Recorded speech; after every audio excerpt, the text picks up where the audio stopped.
Olá, boa noite. Boa noite. Em nova catequese sobre o Concílio Vaticano II, o Papa Leão XIV afirma que a palavra de Deus segue confiada à Igreja e deve ser preservada em sua integridade. Em meio à pressa do mundo, o Santo Padre destaca a escuta como gesto essencial de caridade.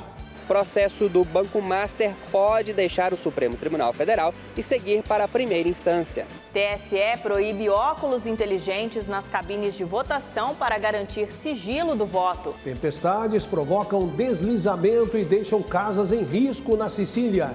Centros de referência reforçam a importância do diagnóstico precoce da hanseníase. Santuário do Pai das Misericórdias abre tríduo dedicado a Dom Bosco. Está no ar o Canção Nova Notícias. Informação que gera esperança.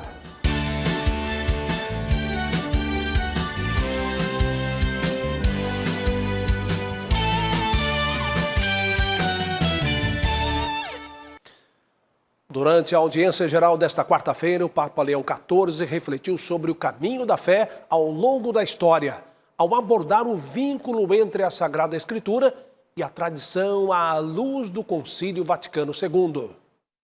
Com o tempo chuvoso e os 13 graus do inverno europeu, o Papa Leão XIV se reuniu com os peregrinos na Sala Paulo VI para a quarta catequese deste ano.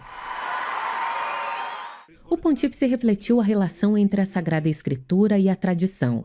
Leão XIV citou duas cenas do Evangelho. A primeira do cenáculo, onde Jesus disse aos discípulos que Deus Pai enviaria o Espírito Santo e que ele lhes ensinaria todas as coisas e os faria lembrar de tudo o que ele disse. Sulle colline della Galilea. A segunda cena, destacada por Leão, ocorre na Galileia. Jesus ressuscitado aparece aos discípulos, que estão surpreendidos e incrédulos, e ordena que saiam e façam discípulos e os ensine a observar tudo o que mandou. Osservare tutto ciò che vi ho comandato.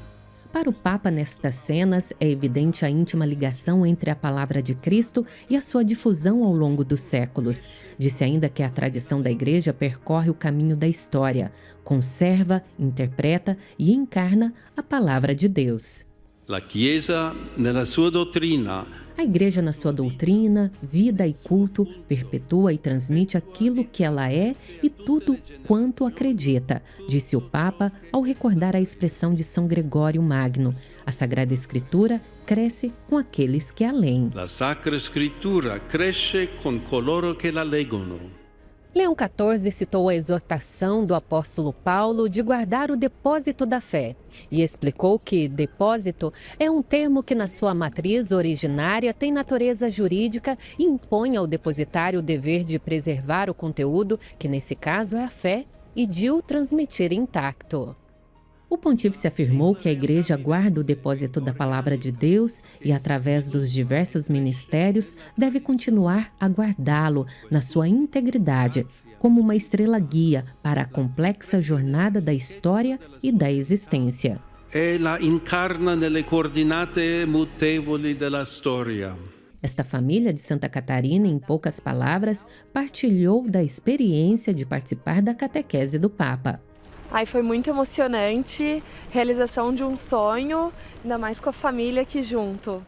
Os missionários da Canção Nova, Luciana e Roger Ferrari, estiveram com o Santo Padre. Estamos mudando de missão no nosso remanejamento missionário, saindo de Roma e indo para Portugal.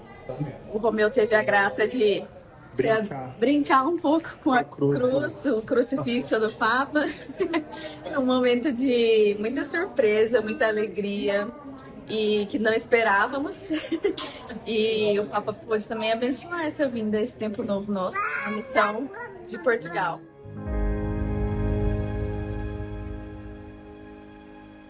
Boa missão ao casal. Em 2026, o Mosteiro da Luz, em São Paulo, celebra um período jubilar. A comemoração está relacionada aos 100 anos da beatificação e 50 anos da canonização de Beatriz Menezes Silva, fundadora da Ordem da Imaculada Conceição. Tudo começou com uma igreja em homenagem a Nossa Senhora da Luz, erguida pelo colonizador Domingo Luiz, em meados de 1579. A princípio era no bairro Ipiranga. Por volta do ano de 1600, a igreja é transferida para o centro de São Paulo. Em 1772, uma religiosa chamada Helena Maria do Sacramento teria tido visões de Jesus Cristo para a construção de um convento.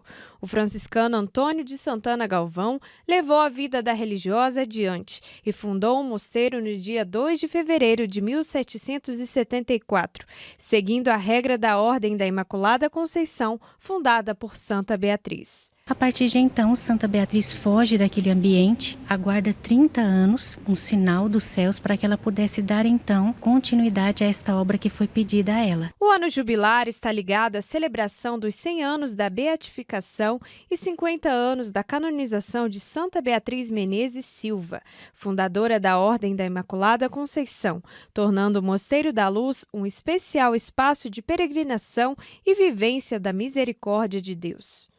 Tem mosteiros que todas as terças-feiras expõem a relíquia de Santa Beatriz e fazem a bênção, outros aos domingos. Aqui nós vamos fazer todo o dia 17, que é o dia dedicado a ela, que é o dia da festa. Cada mês, no dia 17, vamos também ter missa especial às 7 da manhã, mas também às 4 da tarde, e vai ter sempre a bênção com a relíquia. Até o dia 31 de dezembro, os fiéis que visitarem o Mosteiro da Luz, confessarem, comungarem e rezarem pelas intenções do Papa Leão XIV, vão receber indulgência plenária. E nesta semana, as irmãs concepcionistas franciscanas estão reunidas na capital paulista para discutir questões sobre o ano jubilar e manter viva a lâmpada do Espírito Santo em vossos corações. 2 de fevereiro agora, vamos ter o aniversário do mosteiro, 252 anos. Queremos convidar todos para a missa também às 7 horas. Mudamos de assunto para dizer que desde novembro, sócios e gestores do Banco Master são investigados pela Polícia Federal e pelo Supremo Tribunal Federal. 2 empresas do grupo tiveram as atividades suspensas pelo Banco Central em apurações que envolvem operações financeiras sob suspeita. As irregularidades no Banco Master foram alvo da Operação Compliance Zero, deflagrada pela Polícia Federal. Os investigadores indicaram que a instituição realizava operações fraudulentas e praticava crimes contra o sistema financeiro nacional.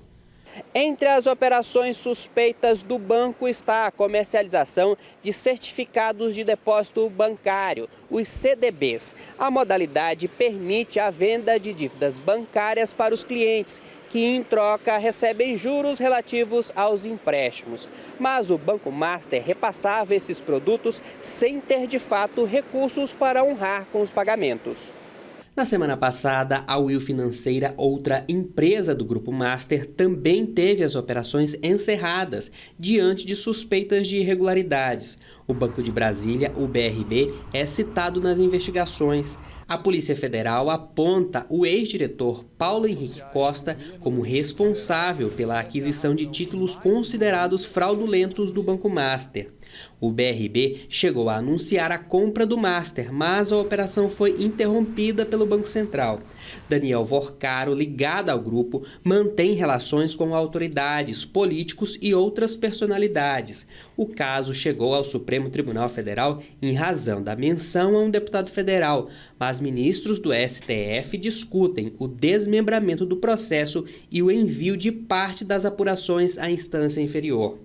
O líder do governo no Senado, Jacques Wagner, afirmou ter indicado o ex-ministro Ricardo Lewandowski como consultor do banco. Já o escritório de advocacia da esposa do ministro Alexandre de Moraes mantinha contrato com o grupo empresarial. Também está surgindo outras questões até de investigação possivelmente de crimes, né? E também mais recentemente a gente teve até uma manifestação de ninguém menos que o TCU, dizendo que, olha, pode ter sido precipitada, vamos investigar. Então, de fato, está sendo um processo aqui, lato sensu, muito complexo, envolvendo muitos agentes. Na segunda-feira, o Supremo Tribunal Federal iniciou os depoimentos de 8 investigados, entre sócios do Banco Master e ex-diretores do BRB.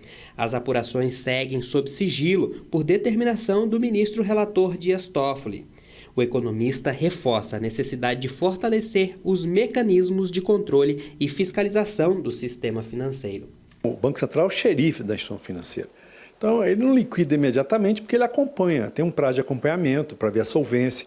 Existem algumas alternativas de mercado. O que nós vemos é que esse andar aí de investimentos acaba sendo uma teia de aranha que acaba cobrindo todos esses setores e muitas vezes se privilegia das falhas de controle.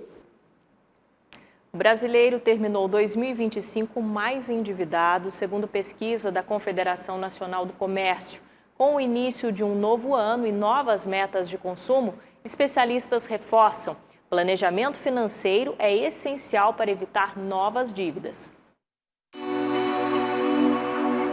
A tão sonhada casa própria, o carro dos sonhos ou até produtos e serviços como viagens precisam de planejamento e organização financeira, alerta este especialista. É preciso cuidado com o parcelamento a longo prazo e as taxas do mercado. É bom tomar cuidado, fazer uma comparação e em várias lojas, né, já existem aplicativos que ajudam a calcular essa taxa de juros. Agora, um segundo cuidado. Esse segundo cuidado não aparece na hora da compra, ele só aparece dias depois. Qual é? É quando você junta as várias prestações que você fez. E aí elas passam de 30% do orçamento. É aí que as coisas começam a ficar difíceis. Por quê? Porque você vai ver que mês a mês você não vai ter disponibilidade. A carioca Márcia está em Fortaleza para aproveitar os dias de folga. Ela planejou a viagem pesquisando custos e as melhores datas com antecedência.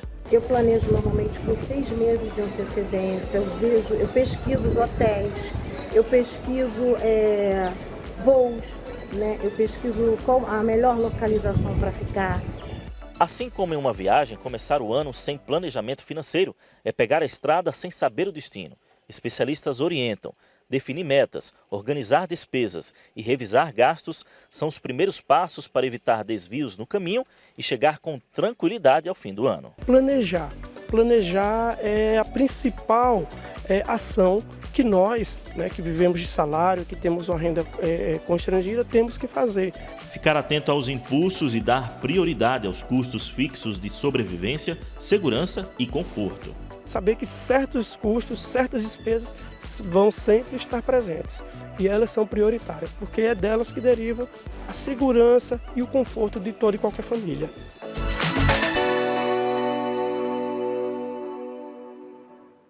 No próximo bloco, o TSE amplia restrições e barra óculos inteligentes nas cabines de votação.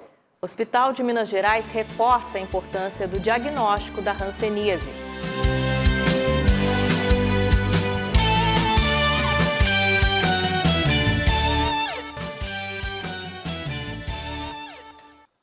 A Câmara dos Deputados realizou nesta quarta-feira a primeira reunião de líderes de 2026. O encontro na residência oficial da Presidência da Casa marcou a retomada formal dos trabalhos legislativos após o recesso. Após reunião com líderes partidários, o presidente da Câmara, Hugo Mota, publicou nas redes sociais que definiu a pauta da próxima semana. Ele informou ainda que, assim que o acordo entre Mercosul e a União Europeia chegar à casa, a tramitação será acelerada. É um ano de eleições, o presidente da Câmara teme que isso passe de junho, e passando de junho, as preocupações eleitorais podem travar toda a agenda do Congresso. Os parlamentares querem garantir a votação de matérias estratégicas ainda no primeiro semestre. Enquanto a oposição resiste ao PL da dosimetria, governistas defendem pautas como o fim da escala de trabalho 6x1 e medidas na área da segurança pública. Hugo Mota também informou que pretende colocar em votação já na próxima semana a medida provisória que cria o programa Gás do Povo. Além disso, deve avançar o projeto de lei que institui o Instituto Federal do Sertão Paraibano. Em ano de eleições, é muito comum que os parlamentares sejam orientados por aprovar projetos de alto apelo popular. Um dos temas que deve entrar em pauta é a medida provisória que cria o programa Gás do Povo, que tem amplo alcance social e que interessa muito ao governo por criar conexão com uma base social que o Palácio do Planalto havia perdido desde as últimas eleições. A retomada oficial dos trabalhos no Congresso Nacional está marcada para a próxima segunda-feira, às 15h. O Tribunal Superior Eleitoral decidiu proibir o uso de óculos inteligentes durante a votação desse ano. A norma foi incluída na minuta dos atos gerais do processo eleitoral para as eleições de 2026. Óculos inteligentes e outros dispositivos tecnológicos passam a integrar a lista de equipamentos proibidos dentro das cabines de votação nas eleições deste ano. Segundo o Tribunal Superior Eleitoral, esses aparelhos representam risco direto ao sigilo do voto. A decisão reforça o que já estava previsto na legislação brasileira, que proíbe o uso de telefones celulares, máquinas fotográficas e filmadoras no interior da cabine de votação. A regra foi incorporada à minuta dos atos gerais do processo eleitoral para as eleições de 2026, que também veda o uso de equipamentos de radiocomunicação, mesmo quando desligados. De acordo com o texto, a proibição se aplica a qualquer dispositivo capaz de registrar, transmitir ou divulgar a escolha do eleitor. As minutas e resoluções do TSE ainda serão debatidas em audiências públicas previstas para começar no dia 3 de fevereiro. A consolidação das decisões está marcada para 5 de março. De Brasília, Gabriela Matos para o Canção Nova Notícias. Eles já foram indispensáveis em emergências, encontros e despedidas. Os orelhões que marcaram a história da comunicação no país começam a desaparecer com a desativação dos últimos aparelhos. Pelas ruas da capital paulista, é fácil encontrar alguém que tem alguma história para contar sobre os famosos orelhões. Eu cheguei aqui em 96, era o que eu mais utilizava na época. Assim, todos os domingos eu ligava para minha mãe.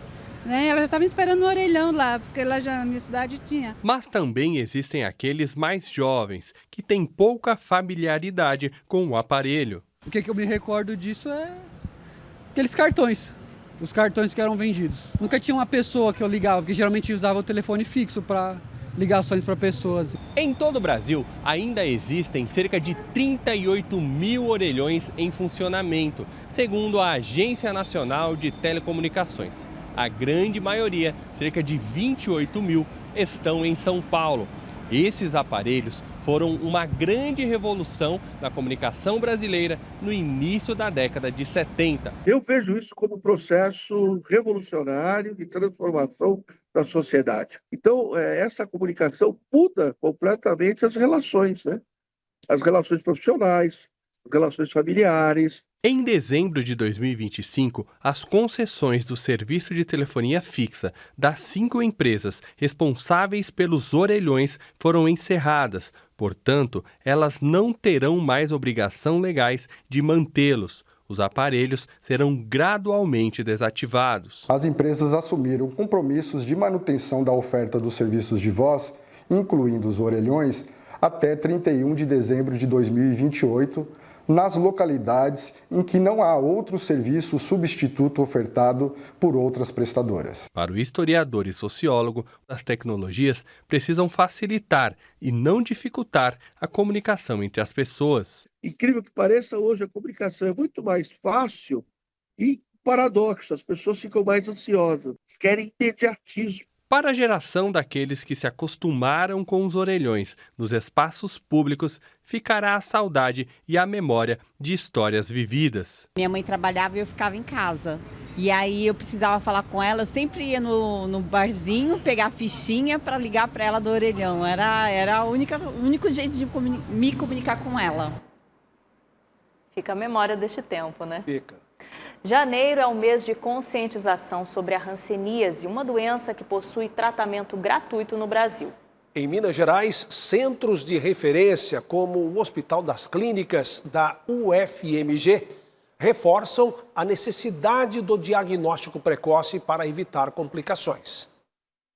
A história desta paciente, que prefere não se identificar, mostra a importância do diagnóstico precoce da hanseníase.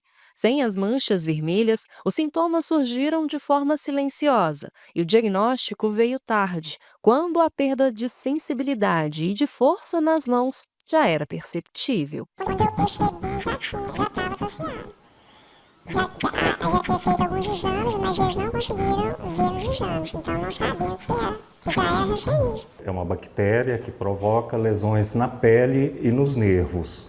E ela persiste como problema de saúde pública devido a dois fatores. Um grande número de casos diagnosticados anualmente e é uma doença que tem um potencial incapacitante, quer dizer, pode gerar sequelas se não for diagnosticada precocemente. O Brasil registra, em média, 20 mil novos casos de hanseníase por ano. Segundo a Organização Mundial da Saúde, o país é o segundo no mundo em número absoluto de casos. Em Minas Gerais foram registrados mais de 1.000 casos da doença em 2025. Apesar dos índices estarem abaixo da média nacional, o diagnóstico tardio ainda é um desafio e reforça a importância da informação e do acesso a serviços de saúde especializados. Nós temos hoje antibióticos muito eficazes que tratam e curam essa infecção.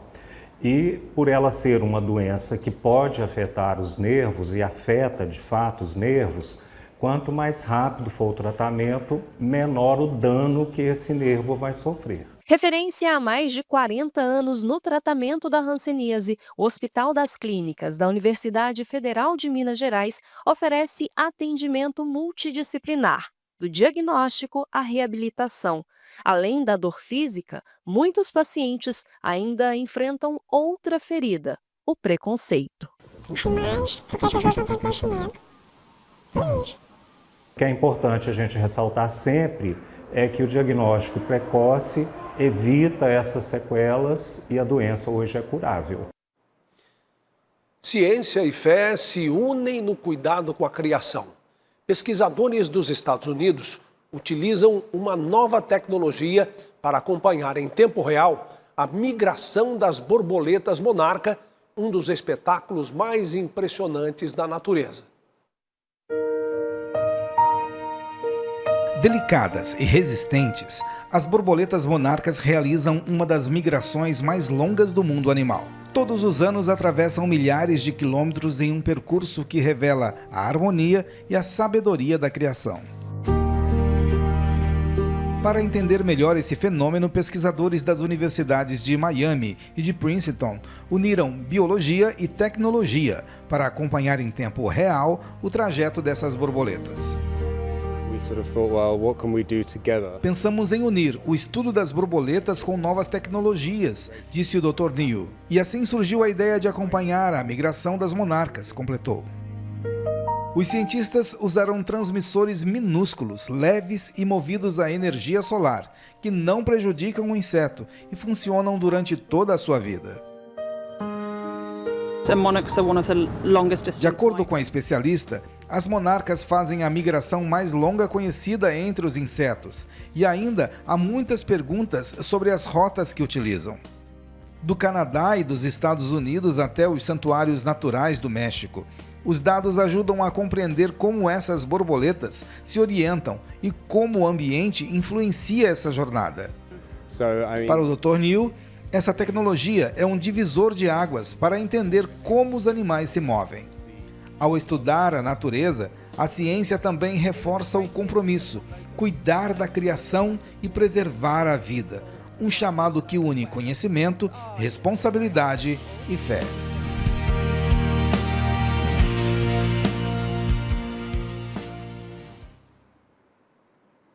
Daqui a pouco, Canção Nova celebra 4 anos de espaço de oração dedicado à juventude. A iniciativa oferece apoio humanitário aos venezuelanos que buscam recomeço no Brasil.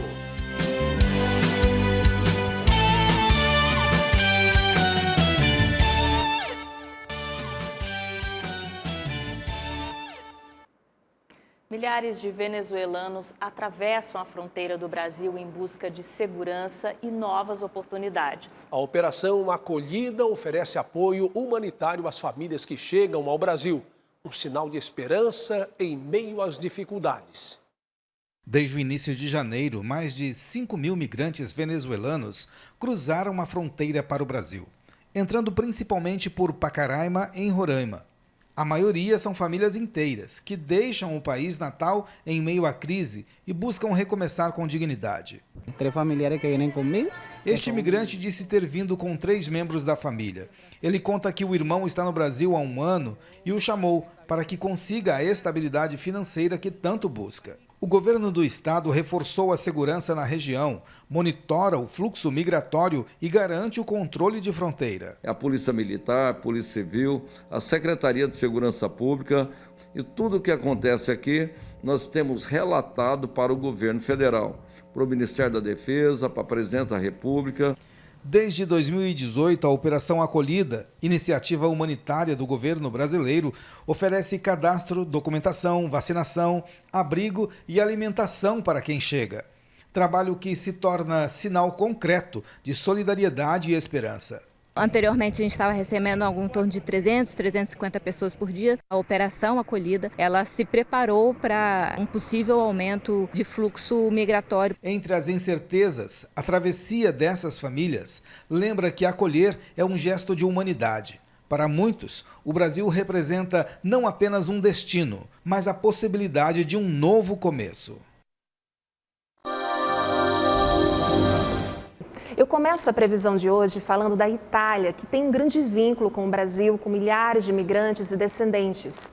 Uma forte tempestade provocou deslizamento de terra no sul do país e deixou moradores em situação de emergência.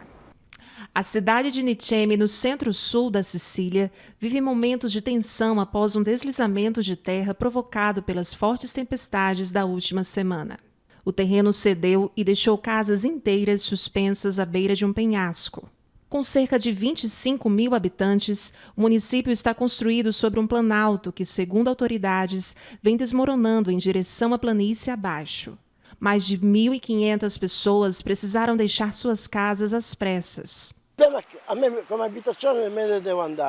Francesco é um desses moradores e lamenta ter que sair de casa mesmo que nada tenha desabado dentro dela. A retirada repentina de quem mora no local aumentou a ansiedade e a revolta entre a população. Francesco lembra que um grande deslizamento aconteceu há 30 anos e ninguém fez nada.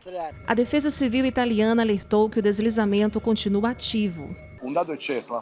O responsável pela operação deixou claro que as casas à beira do precipício não estão seguras e ninguém deve permanecer no local. O governo da primeira-ministra Giorgia Meloni decretou estado de emergência para Sicília e outras regiões do sul atingidas pelas tempestades. O Centro de Meteorologia da Itália alerta que eventos climáticos extremos têm se tornado mais frequentes no país e isso aumenta os riscos de enchentes e deslizamentos. Aqui no Brasil, de norte a sul, o verão pede janelas abertas. Dá uma olhada aqui no mapa. As temperaturas nas capitais devem chegar na casa dos 30 graus, 32 em São Paulo e no Mato Grosso do Sul e 33 no Rio Grande do Sul. Mesmo assim, dá para ver que o território brasileiro segue verdinho, ou seja, com chuva em todas as regiões. A passagem de uma frente fria deve provocar temporais nos estados do Paraná e Santa Catarina a partir de amanhã. O alerta é do Instituto Nacional de Meteorologia. A chuva volta a ganhar força no Amazonas e no Acre. Com o solo já encharcado, os temporais aumentam o risco de alagamentos e outros transtornos nos próximos dias. Chove com persistência no Maranhão, Piauí e Ceará, mas o calor prevalece com temperaturas de 31 graus no Recife e 32 em Teresina. E por falar em chuva, de amanhã até sábado, ela aumenta bastante no sudeste com a formação de uma baixa pressão. São Paulo pode ter o volume de 60 milímetros. Hoje o Rio de Janeiro foi a capital mais quente e esse calorão continua amanhã com 35 graus. Eu encerro com imagens de hoje na capital fluminense registradas pelo nosso repórter Vinícius Cruz. Tempo bem quente para os cariocas e com previsão de chuva a partir da sexta-feira. Boa noite para você e até amanhã. Hoje foi dia de festa na Chácara de Santa Cruz, em Cachoeira Paulista. O espaço Jovens Canção Nova completa 4 anos como um local de oração, encontro e evangelização da juventude de todo o país. Hoje é dia de celebrar. O espaço Jovens Canção Nova completa 4 anos com um ambiente que traduz a identidade do carisma. Viver a fé com juventude, alegria e comunhão. Essa é uma materialização daquilo que é a expressão que o padre dizia, né? O desejo de evangelizar a juventude, o desejo de poder buscar dar o melhor para os jovens. Tanto o padre Jonas, Héctor Luzia, eles sempre tiveram isso em vista e, claro, nós queremos continuar fazendo que isso permaneça até o fim dos tempos, porque a juventude também é o futuro da igreja. O local é utilizado pela comunidade para encontros de oração, partilhas e momentos de convivência saudável, fortalecendo os laços de fé e amizade. Estar aqui, onde é o berço da expressão jovem do Carisma Canção Nova, para mim é maravilhoso, assim, porque realmente é um espaço que eu me sinto muito acolhida, muita vontade, e além de um lugar de relacionamento com pessoas, é um lugar de relacionamento com Deus. O Espaço Jovens Canção Nova comemora 4 anos de muita alegria, música e encontro com Deus. E claro, se tem festa, tem que ter bolo. Maíse é de Curitiba e sempre que pode participa do Fontes, grupo de oração do Ministério Jovens Canção Nova. O Espaço Jovem em si sempre foi um lugar que me acolheu muito, que me trouxe muita alegria, onde eu pude conviver realmente com os missionários, né? Então, para mim, é casa, acolhimento, é muita alegria. A comemoração foi também um momento de gratidão por cada pessoa que faz parte e constrói o Carisma Canção Nova. Comemorar 4 anos aqui, não é 4 anos de um espaço físico, mas 4 anos de cada um daqueles que passam por aqui, fazem experiência, aqui tem informações, tem de oração, então é um corpo que vive o espaço jovem e que usufrui dessa estrutura, mas a estrutura é só uma materialização daquilo que nós somos. A seguir, Comunidade Canção Nova acolhe seminaristas em tríduo dedicado a Dom Bosco. Reportagem destaca a expressão do Papa Leão XIV que inspira gestos de caridade cristã.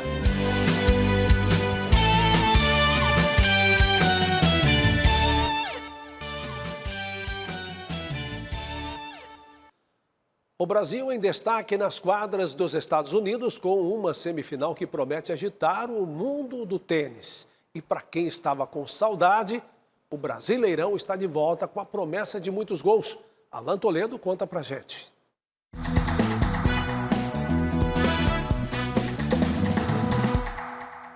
Olá, tem brasileiro se destacando no maior basquete do mundo e teve até ponto desarmando igual a um zagueiro. Confere aí.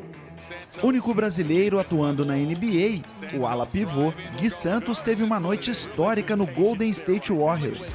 Ele conseguiu o primeiro duplo-duplo da carreira, repetindo o feito que apenas 8 brasileiros haviam conseguido na principal liga de basquete do mundo. Gui Santos foi titular e terminou a partida com 11 pontos, 10 rebotes e 2 assistências. E mesmo com a derrota, o brasileiro foi um dos destaques em quadra. Na Austrália, 2 dos maiores tenistas do mundo se enfrentarão na semifinal. Após vencer por WO na rodada anterior, o atual número 4 do mundo e 10 vezes campeão do Australian Open, Djokovic perdia por 2-0, 6-4 e 6-3, quando o italiano Lorenzo Musetti sentiu a virilha direita e anunciou a desistência depois de perceber que não conseguiria jogar mais. O sérvio vai à semifinal, mas sem ganhar um set, desde a segunda rodada. O adversário será Jannik Sinner, vice-líder do ranking mundial, que levou a melhor sobre o americano Ben Shelton por 3-0, com parciais de 6-3, 6-4. Jannik segue firme em busca do tricampeonato consecutivo em Melbourne. E hoje começa o Brasileirão 2026. O maior torneio de futebol do país vem com tudo e já na primeira rodada traz grandes confrontos. Atual campeão, o Flamengo estreia no Brasileirão mantendo o campeonato como prioridade da temporada. O time rubro-negro encara o São Paulo às 9h30 da noite no Morumbis e o técnico Felipe Luiz deve ter em campo a sua formação titular pela primeira vez em 2026. O Santos inicia sua trajetória contra a Chapecoense fora de casa. A equipe de Vojvoda não contará com Neymar e Gabigol. E o Corinthians faz sua estreia no Campeonato Brasileiro contra o Bahia na Vila Belmiro. O elenco fez o último treinamento e acertou os detalhes táticos para o primeiro duelo do Nacional. Memphis Depay está relacionado para o confronto, podendo fazer sua estreia na temporada. Já o Palmeiras encara neste momento o Atlético Mineiro na Arena MRV. O Galo chega embalado após vitória no Clássico Regional contra o Cruzeiro. E o Verdão segue na briga na parte de cima da tabela do Paulistão e vai em busca de seu 13º título nacional. Coritiba e Bragantino, Internacional e Atlético Paranaense, Vitória e Remo começaram às 7 horas da noite. E daqui a pouco tem Fluminense e Grêmio no Maracanã, às 7h30 da noite. O CN Esportes volta amanhã com os gols da abertura do Campeonato Brasileiro. Até lá! Pois é, o esporte inspira, motiva e renova os sonhos de muita gente. O atleta é aquele que persiste para alcançar a vitória e a constância molda o caráter, fortalece o corpo e ensina disciplina. Na fé cristã acontece algo parecido. Somos chamados a perseverar na oração, no amor e na confiança em Deus, mesmo em meio às provações. Neste dia 28 de janeiro, alcançamos 61% na nossa meta mensal. Ajude a Canção Nova a chegar aos 100%. Acesse lá clube.cançãonova.com e veja a melhor forma de contribuir.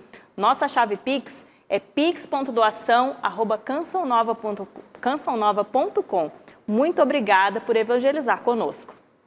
Uma celebração no Santuário do Pai das Misericórdias marcou o início do tríduo dedicado a Dom Bosco nesta quarta-feira. Um santo que dedicou a vida para as crianças e os jovens. Este foi Dom Bosco, o fundador da congregação salesiana, da qual o Padre Jonas Abib fez parte. No início do tríduo preparatório para a solenidade de Dom Bosco, a Canção Nova acolhe na celebração eucarística desta quarta-feira 4 novos seminaristas. A vocação sempre será um sacrifício, uma oferta, uma oblação de si, um dar-se por inteiro. Então, olhar a vida do nosso pai fundador e perceber que foi feito tudo para todos mesmo, que ele entregou tudo, ele é um modelo para o sacerdócio da Canção Nova. Aguinaldo, Carlos, Johnny e Josinei foram recebidos por toda a comunidade com alegria e entusiasmo. Para cada um, o carisma Canção Nova é marcado por uma presença. Existe uma foto que mexe muito comigo, que ele está em um evento, ele está varrendo. Tem essa foto do Padre Jonas que ele está com uma vassourinha. Essa humildade do Padre Jonas que sempre brota no meu coração, para que eu, de fato, não seja aquele que sobe, mas aquele que se rebaixa para servir aos outros. O padre ele falava com o coração, mas ele não só falava, ele escrevia também com o coração. Então, quando eu leio os escritos de Padre Jonas, eu consigo ouvi-lo, como se ele estivesse falando a viva voz do meu lado.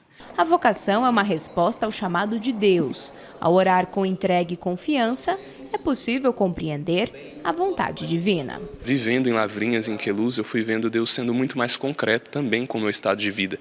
E a partir disso, eu tive certeza que, de fato, era Deus me chamando. Uma longa caminhada, mas é um discernimento, né? E quanto mais a gente escuta a voz de Deus, a gente vai clareando os nossos caminhos. Então, devido à escuta daquilo que Deus fala diariamente no meu estudo bíblico, nas missas, eu fui entendendo que Ele me chamava a dar esse passo. Viva a Canção Nova!